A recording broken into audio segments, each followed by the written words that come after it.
अनुपमा के आने वाले एपिसोड में आप देखेंगे कि किस तरह से चीजें अब शाह परिवार हो या कोठारी परिवार लेकिन बिगड़ती ही जा रही है।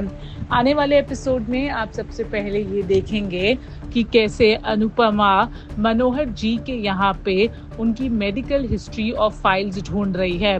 उतने में मनोहर जी का बेटा आता है और वो अनुपमा पे इल्जाम लगाता है कि कैसे अनुपमा ने प्रॉपर्टी के पेपर्स छुपाए हैं। अनुपमा लाख समझाने की कोशिश करती है कि फिलहाल उसे मनोहर जी की मेडिकल हिस्ट्री, मेडिकल फाइल्स जाननी है ताकि वो उन्हें बचा सके, नहीं तो वो मर जाएंगे।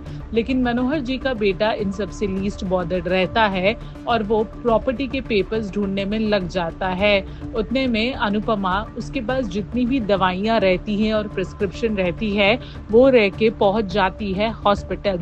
मनोहर जी की कंडीशन फिलहाल स्टेबल है। अनुपमा अपने घर जाती है जहां पे पुलिस आती है। दरअसल मनोहर जी के बेटे ने अनुपमा के खिलाफ कंप्लेन फाइल की है कि कैसे उसने प्रॉपर्टी के पेपर्स और घर के कुछ वैल्यूएबल सामान चुराए हैं। अनुपमा को पुलिस पकड़ के लेके जाती है जहां अनुपमा बार बार एक ही चीज कह रही है कि कैसे उसने कुछ भी नहीं किया है। दरअसल ये एक प्लान है मनोहर जी के बेटे का अनुपमा को फंसाने का। दूसरी तरफ हम ये देखते हैं कि किस तरह से प्रेम राही को मुंबई जाने के लिए एनकरेज करता है, लेकिन जब राही बार बार मुंबई जाने के लिए मना करती है तो प्रेम गुस्सा हो जाता है और उसे कहता है कि उसके सपनों के लिए उसे ही भागना पड़ेगा। राही और प्रेम के बीच में झगड़ा हो जाता है जो माही देख लेती है। उसके बाद माही मौके का पूरा फायदा उठाती है और जब वो प्रेम के साथ काम पे जा रही होती है तो वो प्रेम को कहती है कि कैसे राही हमेशा से एक सेल्फिश लड़की रही है और उसे बात बात पर गुस्सा आता है, जिसकी वजह से कई बार उसने घर भी छोड़ा है और अनुपमा को भी।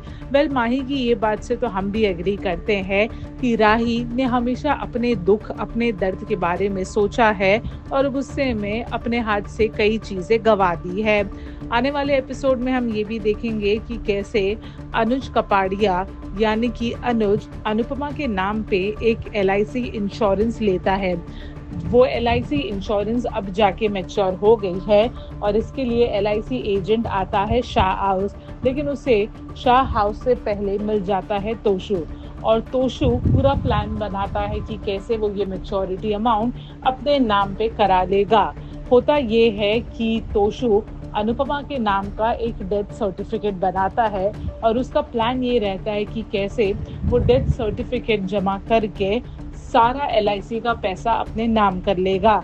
लेकिन वो डेथ सर्टिफिकेट बापूजी देख लेते हैं। अब देखना दिलचस्प होगा कि क्या सच में अनुपमा के हक का पैसा तोशु अपने नाम कर लेगा।